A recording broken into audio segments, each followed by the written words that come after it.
എല്ലാവർക്കും നമസ്കാരം. ഡെയിലി ടെസ്റ്റിലേക്ക് സ്വാഗതം. ഒരുപാട് ദിവസങ്ങളായി കണ്ടിന്യൂ ചെയ്യുന്നൊരു സെഷനാണ് ഡെയിലി ടെസ്റ്റ് എന്ന് പറയുന്നത്. 10 ചോദ്യങ്ങളാണുള്ളത്. ഒരു സെൽഫ് ഇവാലുവേഷൻ ടെസ്റ്റാണ്. നിങ്ങൾക്ക് തന്നെ എത്രമാത്രം ചോദ്യങ്ങൾക്ക് ഉത്തരം നൽകാൻ കഴിയുന്നുണ്ട് എന്ന് നമുക്ക് വിലയിരുത്താൻ പറ്റിയൊരു ടെസ്റ്റാണ്. അപ്പോൾ ആദ്യം ചോദ്യങ്ങൾ നമ്മൾ ഡിസ്കസ് ചെയ്തതിന് ശേഷം ഉത്തരത്തിലേക്ക് വരാം. ആദ്യത്തെ ചോദ്യം, ബ്ലൂടൂത്ത് സംവിധാനത്തിൽ ഉപയോഗിക്കുന്ന തരംഗങ്ങൾ ഏത്? ബ്ലൂടൂത്ത് സംവിധാനത്തിൽ ഉപയോഗിക്കുന്ന തരംഗങ്ങൾ ഏത് എന്നാണ് ആദ്യത്തെ ചോദ്യം. 2, വൈഫൈ പൂർണ്ണരൂപം എന്താണ്? വൈഫൈയുടെ പൂർണ്ണരൂപം എന്താണ്?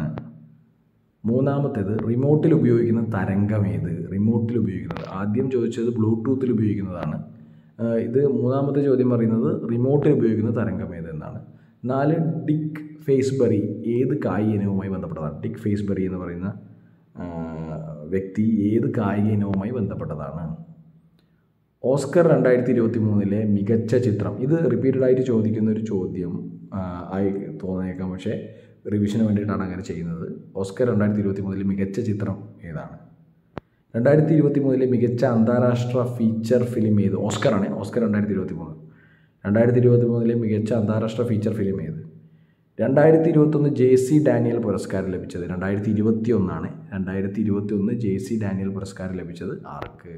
8, ലോക സമ്പന്നരിൽ ഒന്നാമതെത്തിയത് ആര്? ഇത് ബ്ലൂംബർഗ് പട്ടിക പ്രകാരമാണ്, ബ്ലൂംബർഗിൻ്റെ ലിസ്റ്റ് പ്രകാരമാണ് ഒന്നാമതെത്തിയ ആരാണെന്നുള്ള ചോദ്യം.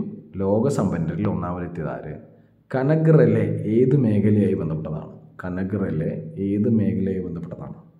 10, ദേശീയ വനിതാ കമ്മീഷൻ അംഗമായ സിനിമാ നടി ആര്? ഇതാണ് ഡെയിലി ടെസ്റ്റിലെ 10 ചോദ്യങ്ങൾ. നമുക്കിനി അതിൻ്റെ ഉത്തരങ്ങളിൽ പോകാം. ആദ്യത്തേത്, ബ്ലൂടൂത്ത് സംവിധാനത്തിൽ ഉപയോഗിക്കുന്ന തരംഗങ്ങൾ ഏത്? റേഡിയോ തരംഗമാണ്, റേഡിയോ വേവ്സാണ് ബ്ലൂടൂത്ത് സംവിധാനത്തിൽ ഉപയോഗിക്കുന്നത്. 2, വൈഫൈ പൂർണ്ണരൂപം എന്താണ്? Wireless fidelity. വയർലെസ് ഫിഡലിറ്റിയാണ് വൈഫൈയുടെ പൂർണ്ണരൂപം. എന്താണ്? Wireless fidelity. റിമോട്ടിൽ ഉപയോഗിക്കുന്ന തരംഗം ഏത്? മൂന്നാമത്തെ ചോദ്യം, റിമോട്ടിൽ ഉപയോഗിക്കുന്ന തരംഗം ഇൻഫ്രാറെഡ് തരംഗമാണ്. ഇൻഫ്രാറെഡ് റേസ് ആണ് റിമോട്ടിൽ ഉപയോഗിക്കുന്നത്. 4, ഡിക്ക് ഫേസ്ബറി ഏത് കായിക ഇനവുമായി ബന്ധപ്പെട്ടതാണ്? ഹൈ ജമ്പുമായി ബന്ധപ്പെട്ട വ്യക്തിയാണ് ഫേസ്ബറി.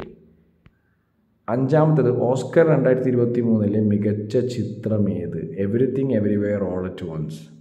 ഓസ്കർ 2023 മികച്ച ചിത്രമായി തിരഞ്ഞെടുക്കപ്പെട്ടത് ഏതാണ്? Everything everywhere all at once. 2023 മികച്ച അന്താരാഷ്ട്ര ഫീച്ചർ ഫിലിം ഏതാണ്? All quiet on the western front. All quiet on the western front ആണ് 2023 ഓസ്കർ അവാർഡ്സ് തന്നെയാണ് ഇത്. അത് ഞാൻ മെൻഷൻ ചെയ്യാൻ മറന്നുപോയതാണ്. 2023 ഓസ്കർ അവാർഡ്സ് ആണ്. മികച്ച അന്താരാഷ്ട്ര ഫീച്ചർ ഫിലിം ഏതാണ്? All quiet on the western front. 2021 JC Daniel പുരസ്കാരം ലഭിച്ചത് ആർക്ക്? KP കുമാരനാണ് 2021 JC ഡാനിയൽ പുരസ്കാരം ലഭിച്ചത്. ലോക സമ്പന്നരിൽ ഒന്നാമതെത്തിയത് ആര്? ബ്ലൂംബർഗ് പട്ടിക പ്രകാരം ഇലോൺ മസ്ക് ആണ് ലോക സമ്പന്നരിൽ ഒന്നാമതെത്തിയത്. നമുക്ക് ഇലോൺ മസ്കിനെ കുറിച്ച് ആലോചിക്കുമ്പോൾ ഏറ്റവും ഇമ്പോർട്ടൻ്റ് ആയിട്ട് മനസ്സിലാക്കേണ്ട 3 കാര്യങ്ങൾ ഏതൊക്കെയാണ്? ഒന്ന് സ്പേസ് എക്സ്, ഒന്ന് ടെസ്ല, അതുപോലെ തന്നെ ട്വിറ്റർ ഇപ്പോൾ ഏറ്റെടുത്ത ആരാണ്? ഇലോൺ മസ്ക് അല്ലേ. അപ്പോൾ അത്രയും കാര്യങ്ങൾ ഓർത്ത് വെക്കുക. 9, കനക് റിലേ ഏത് മേഖലയെ ബന്ധപ്പെട്ടത്? കറണ്ട് അഫയേഴ്സ് ആണ്. മോഹിനിയാട്ടമാണ്, മോഹിനിയാട്ടം. കനക് റിലേ ഏത് മേഖലയായിട്ട് ബന്ധപ്പെട്ടാണ്? മോഹിനിയാട്ടം. 10, ദേശീയ വനിതാ കമ്മീഷൻ അംഗമായ സിനിമാ നടി ആരാണ്? ഖുഷ്ബു ആണ്, ഖുഷ്ബു. അപ്പോൾ ഇന്നത്തെ ഡെയിലി ടെസ്റ്റ് തീർന്നിരിക്കുകയാണ്. ഇന്ന് കറണ്ട് അഫയേഴ്സ് ഉണ്ടായിരുന്നു, അതുപോലെ തന്നെ സ്റ്റാറ്റിക് ക്വസ്റ്റ്യൻസ് ഉണ്ടായിരുന്നു. ഓസ്കാറുമായി ബന്ധപ്പെട്ട 1-2 ചോദ്യങ്ങൾ റിവിഷൻ എന്ന രീതിയിലുണ്ടായിരുന്നു. അപ്പോൾ 6 ഇന്നത്തെ കട്ട് ഓഫ്. 6 out of 10 ആണ് ഇന്നത്തെ കട്ട് ഓഫ്. എല്ലാവർക്കും ഇത് ഉപയോഗപ്രദമാണെന്ന് ഞാൻ വിചാരിക്കുകയാണ്. Thank you so much for listening to the video. Bye, take care.